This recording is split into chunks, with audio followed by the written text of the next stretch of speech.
What's up, you guys? Steve here with your stimulus package update, and in today's video, we're going to be taking a look at the latest information that just came out from Speaker of the House Nancy Pelosi this morning. She had a press conference and she unveiled some more information about the current status of the stimulus package, the stimulus checks, and when we can expect to see these roll out. So we're going to be taking a look at that video footage, but first we're going to be taking a look at some of the articles that have just come out about what she said. So we're going to dive into these. I'm going to get you caught up on the latest regarding what she said with stimulus as of today, this morning, February the 11th. But before we dive in, if you can do me a quick favor, it'll just take a second. If you like and appreciate these video updates, take a second to ever so gently smash the like button. I would appreciate it. It helps out the channel. Like button, leaving comments, and sharing these videos to anybody that you think might need to see them. It helps out the channel. Thank you so much. And if you're not already a part of the viewing community, the Ram fam, take a second to go ahead and smash the subscribe button and turn on the notification bell so that way you can stay up to date and you can get notified right away as soon as I upload videos. And if you don't already, be sure to follow me on Instagram as well at SteveRam3. I do my best to respond to as many questions here on YouTube as I can, but I don't get to them all, so Instagram is also a great way to reach me as well. But now let's go ahead and dive right into the latest information that came out as of this morning from Speaker of the House Nancy Pelosi on the next stimulus package. So link in the description below to this article that just came out about an hour ago that says Pelosi expects pandemic relief will be signed into law before unemployment programs expire. And it says House Speaker Nancy Pelosi expects that Democrats will pass their next pandemic relief package before programs buoying jobless Americans lapse next month, she said Thursday. The House hopes to approve the $1.9 trillion aid plan by the end of February, so we can send it to the president's desk before unemployment benefits expire, which is going to be on March 14th of 2021. Now, the pandemic era policies set to run out. They add $300 per week of federal unemployment supplements. They expand benefits of eligibility to the self-employed and gig workers, and they extend the number of weeks Americans can receive benefits. So in other words, as you guys know, PUA, PEUC, and the Boost are set to expire March 14th, and she's saying they're going to have this bill ready before then, and they're going to have it ready in the House by the end of February. So let's continue reading. It says 9 House committees this week started to write and advance their portions of the relief bill, which Democrats are expected to pass through budget reconciliation without Republican votes. Now, Pelosi said she expects the panels crafting the legislation will finish their work this week. Now, the Budget Committee will then combine the policies, so there's a bunch of them working together. They're going to put it all together into one bill, and once the completed bill goes through the rules of the committee, the full House can vote on it. The Senate, which is holding former President Donald Trump's second impeachment trial, is trying to push forward with passing the pandemic relief at the same time. Now, earlier Thursday, Schumer told reporters, that's today, that the trial is not delaying approval of the aid package. So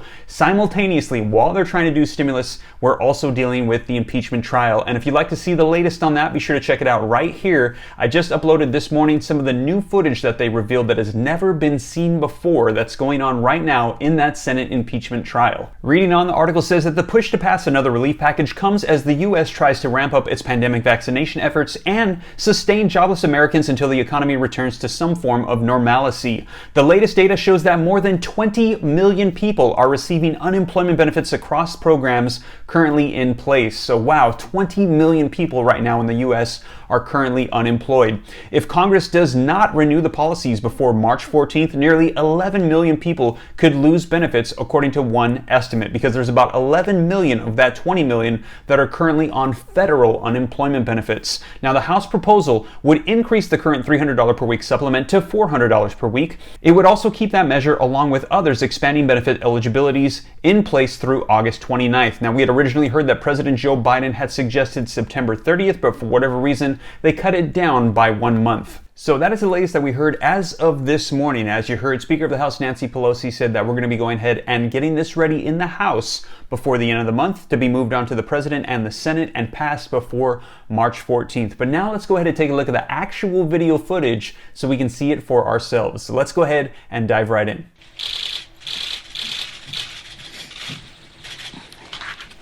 Good morning, everyone. It's quite a week. I'm so proud of our members who are busy at work, especially our chairman, organizing their committees to get ready for our bill that we anticipate will become law as soon as possible. The American Rescue Plan. put forth by President Biden as part of how we meet the needs of the American people. The pandemic and the economic crisis that go with it continues to be devastating to the American people. This legislation is necessary, but don't take my word for it. Yesterday, the chairman of the Federal Reserve stated that the real unemployment rate is 10%, matching the worst point in the Great Recession. In his speech, he said for recovery, fiscal policy is an essential tool for this situation. He referenced that monetary policy would not be enough. Chairman Powell played down the fears of inflation during the pandemic and noted that, in his words, inflation has been much lower and more stable over the past 3 decades than in earlier times, and that he did not expect it to accelerate in a sustained way coming out of the pandemic. AKA more stimulus. As Chairman Powell said, given the number of people who have lost their jobs, the likelihood that some will struggle to find work in the pandemic economy, in the post-pandemic economy, achieving and sustaining maximum employment will require more than supportive monetary policy. It will require a society-wide commitment. Hence, the legislation that our members are working on this week.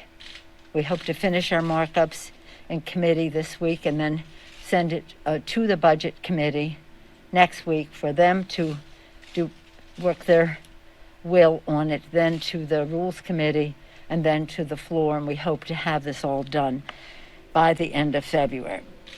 Certainly on the President's desk in time to offset the March 14th deadline where some unemployment benefits will expire.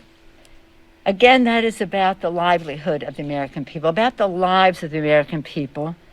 I talked about 10% unemployment as quoted by the chairman of the Fed, Chairman Powell. Another number that is just so sobering is 470,000 Americans have died of the coronavirus. Nearly 1 in 3 adults having trouble paying for household expenses, and 12 million children from going hungry. So in the legislation, we have the child tax credit. This is quite remarkable, $3,000 for a child, and then they're 6 years and under, it is $3,600. This is pulling these children out of poverty. The bill also addresses those who are food insecure, rent insecure, and the rest. So it's a very important piece of legislation. It is what this country needs, and I salute not only the President and Vice President for their leadership in recognizing that in this important work, but also to do so in a way that is robust, meets the needs of the American people, but also meets the needs of the strength of our economy. We plan, as I said, to work on it this week, next week, and have it passed by the end of February, and so we can send it to the President's desk before the unemployment benefits expire. Yes, Will the bill that you send to the Senate have a $15 minimum wage in it? Yes, it will. It will, yes. We're very proud of that. As I said, 27 million people will get a raise, 70% of them women, and we will be sending that, yes, sir. We won't be doing any of that until we pass our COVID bill. That's the first order of business. So there you guys have it. Let me know your thoughts in the comments down below. And I wanted to share that small portion in there. They had talked a lot about the impeachment trial going on right now in the Senate, and she discussed some of the things unfolding, but she said right now the priority is going to be passing the stimulus package. So I wanted to put that last bit of information in there for you guys. And once again, let me know your thoughts in the comments down below. And as more information rolls out here, I'll be sure to let you know. But she said they're going to be working on this, hopefully have it done, ready for the committees by the end of the week. Then they'll have it done in the House by the end of the month. and then hopefully then it'll go on to the Senate and then to the President to be passed before the cutoff deadline for federal unemployment extensions of March 14th, 2021, which means that if it passes, let's say the first week of March, stimulus checks would then roll out the following week, and then we would start seeing them come out in waves, and you could get your stimulus check probably in March then. So like I said though, as more information rolls out, I'll be sure to keep you guys up to date here on the channel. And once again, you guys, if you made it this far, why don't you just go ahead and smash the like button? I would appreciate it. And if you'd like to stay up to date on everything, hit the subscribe button and follow me on Instagram as well at SteveRam3. Well, I hope this reaches you well. Take care. God bless. This is Steve.